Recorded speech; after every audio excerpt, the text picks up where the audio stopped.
क्या जब ये एम्बुलेंसेस खरीदी गई गवर्नमेंट ई मार्केट प्लेस पे ये उपलब्ध नहीं थी? दूसरा, क्या टेंडर जारी हुआ था? और ये इंद्रासन कंपनी जो है इसको आखिर कैसे, ये बिचौलिए की भूमिका में था क्या? इसको कैसे सुपुर्द किया गया इस खरीद को?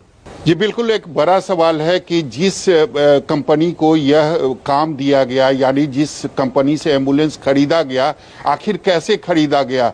निश्चित रूप से अगर इंद्रासन ट्रेडिंग कंपनी की अगर ट्रैक रिकॉर्ड देखें तो वो जो कंपनी है वो नल जल योजना से रिलेटेड जो भी उपकरण है उसको बनाने का काम करती है और उसको बेचने का काम करती है। एक छोटा सा, एक तरीके से कहें तो सिवान जिले में एक छोटी सी दुकान है, वहीं से कंपनी चलाई जाती है। तो निश्चित रूप से इतना बड़ा जो डिमांड था, एम्बुलेंस की जो आवश्यकता थी, उस कंपनी को कैसे मिल गई? उसका कोई एक्सपीरियंस भी नहीं था, यानी मेडिकल उपकरण बेचने का कोई भी एक्सपीरियंस नहीं था। तो उस कंपनी को से एम्बुलेंस कैसे खरीदा गया? निश्चित रूप से यहाँ पर भी एक बड़ी लापरवाही हुई है। और दूसरी सबसे बड़ी लापरवाही हुई है कि आखिर उस एम्बुलेंस को, जिसका जेम पोर्टल पर जो दाम है वह मात्र 8.5 लाख रुपया था, और उसको बढ़ाकर 21,84,000 तक कैसे पहुंचाया गया। सबसे बड़ा सवाल है कि हमारे गेस्ट में से मिथिलेश तिवारी मौजूद हैं,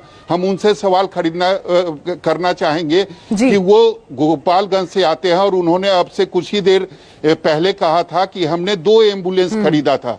तो निश्चित रूप से उनका एम्बुलेंस जो था वह कितना बड़ा था और वो कितने में खरीदा गया था, हम मिथिलेश तिवारी से जानना चाहेंगे। देखिए, आप दोनों इसमें जो विषय आपने उठाए हैं उसमें केवल डीपीओ जिम्मेवार नहीं है। नहीं मिथिलेश जी, वो ये जानना चाह रहे हैं आपसे, जो सवाल पूछा सौरभ ने वो ये कि आपने खुद बताया कि आपने 2 एम्बुलेंस खरीदी थी। वो कौन सी एम्बुलेंसेस खरीदी थी, कितनी बड़ी? मैं बता रहा हूँ, 2 एम्बुलेंस हमने खरीदे थे। टाटा विंगर का बड़ा एम्बुलेंस था 2, और ये दोनों एम्बुलेंस जो खरीद हुई थी ये 29,44,000 रुपये की थी। 29,44,000 में 2 एम्बुलेंस खरीदे गए थे।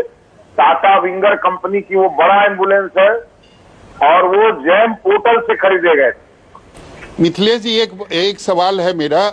आप जैसे कह रहे थे कि आपने जो एम्बुलेंस दिया वो टाटा विंगर है, यानी काफी बड़ा एम्बुलेंस है, और सिवान में जिस एम्बुलेंस की खरीद हुई है वो एम्बुलेंस मारुति का इको है जो काफी छोटा होता है।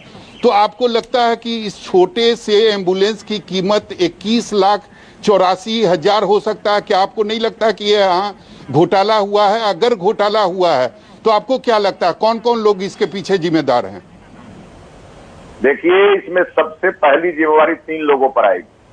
जो परचेज कमेटी होती है उसके चेयरमैन और 2 मेंबर, डीडीसी, उस जिले उस समय के डीडीसी जो होंगे, जो सिविल सर्जन होंगे और जो डीपीओ होंगे, इन तीनों लोगों ने मिल करके एक बैठक में रिजोल्यूशन पास किया होगा, और उसके बाद या तो टेंडर पर गए होंगे या जेम पोर्टल पर इनको नहीं अवेलेबल होगा, वो भी प्रोसीडिंग का पार्ट बना होगा। लेकिन अगर टेंडर में गए होंगे तो जांच का जो सबसे बड़ा पॉइंट है वो ये है कि बीओक्यू में क्या डाला गया। आखिर एक लोकल छोटी कंपनी को आखिर उसमें पार्टिसिपेशन का मौका कैसे मिल गया? तो निश्चित रूप से कहीं ना कहीं अगर इतनी बड़ी गड़बड़ी हुई है, छोटी गाड़ियों में भी ये सामान बाहर से लगाए गए हैं, तो निश्चित रूप से ये जो 3 अधिकारी हैं उनका जो ये प्रोसीडिंग होगा, जिसमें परचेज कमेटी की बैठक ये शो किए होंगे, उसमें इन लोगों ने क्या क्या निर्णय लिए, उस निर्णय के आलोक में ये सारी खरीदारी हुई हो। मैं रमेश सिंह कुशवाहा जो कह रहे थे उसको जोड़ना चाहती हूँ इस बीच मिथिलेश जी और विक्रम कुंवर जी। सवाल आपसे, रमेश जी कह रहे थे कि हमारे पास आता है, अनुशंसा हम किए, हमारे पास आता है इतने का बिलिंग, उस पर हस्ताक्षर कर दिए। लेकिन बड़ी बात ये कि जब आपके पास ये बिल आ गया कि इतने का खरीदा जा रहा है, तब तो पता लगता ही होगा कि आखिर एक एक एम्बुलेंस इतने का कैसे खरीदा जा रहा है, या फिर ये सचिव स्तर पर ही सारा खेल हो जाता है। जो विधायक के सचिव होते हैं वो ले गए, पेपर सबमिट किया, उस पर बस सिग्नेचर ले लिया, विधायक जो माननीय होते हैं वो देखते नहीं है। क्या ये है?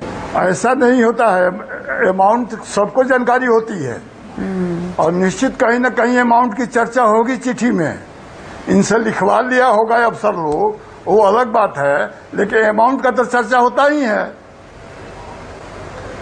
अफसर बताता ही है कि सर इतना में होगा, लिख दीजिए, तो लिख